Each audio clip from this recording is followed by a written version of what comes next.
Ladies and gentlemen, I'm going to go ahead and start this meeting. We've got a few members that are on their way. Don Edwards.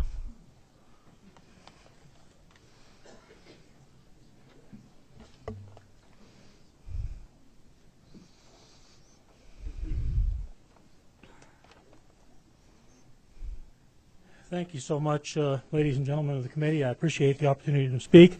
My name is Don Edwards. I retired from the U.S. Army after more than 20 years and then served another 20 years civil service. But it's not me that I'm here to speak for.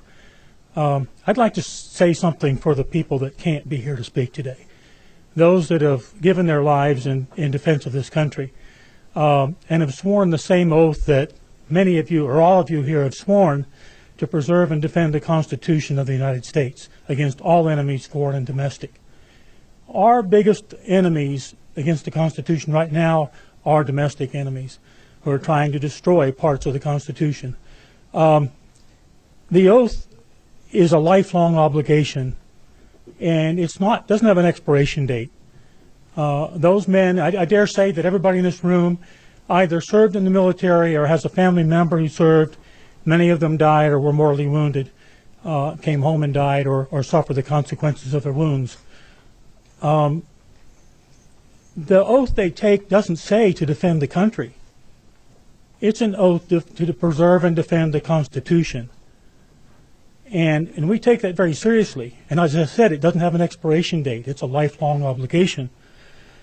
Much of that Constitution, much of that oath, ironically, doesn't apply to the military while they're in.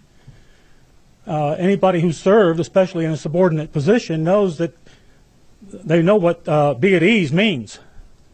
You know, shut up and don't talk anymore. And you can try to work your way up the chain of command, but you can be denied.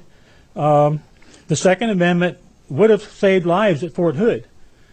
Prior to President Clinton, soldiers were able to arm themselves in those settings. Senior officers and NCOs frequently armed themselves during the duty day. And the Fourth Amendment, another one, unreasonable search and seizure. A commander walks into a soldier's room and bust open the locker and search at any time of the day or night. But not only that, he can go off the base and go downtown to an apartment where dependents are living, and under the same rights of a commander, because they're drawing a quarters allowance and a housing allowance and a food allowance, has the right to go into the home and search without a warrant.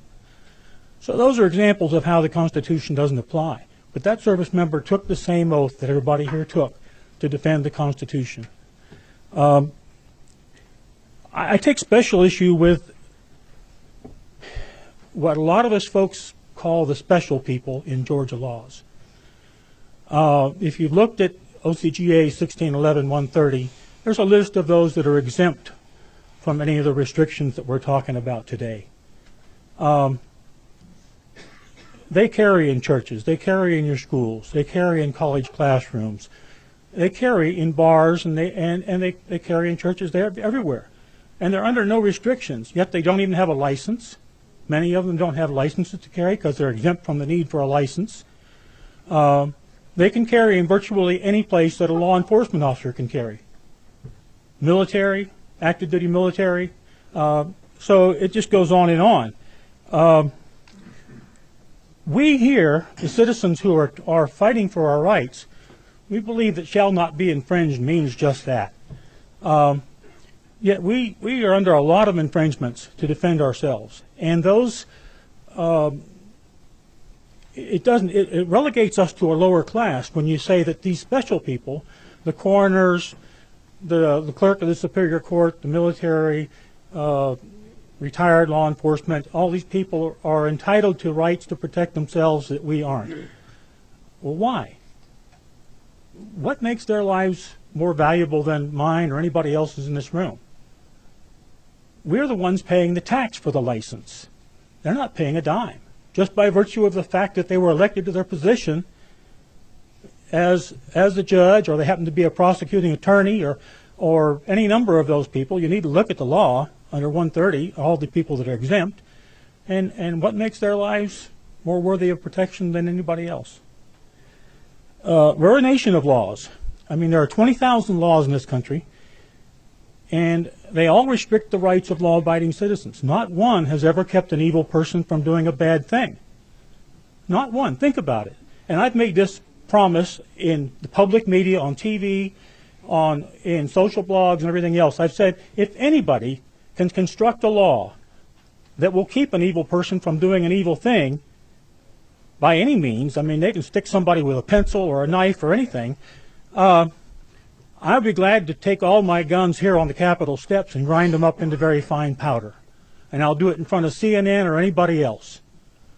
It's just not possible to create a law that legislates morality. And it's ridiculous that we're thinking that we can do that. We shouldn't be treated as a lower class of people. We ought to have the same rights of those special people that are exempt under 1611-130, or somebody needs to look at a way to do away with that list, because I think they've become part of our supporters. Thank you.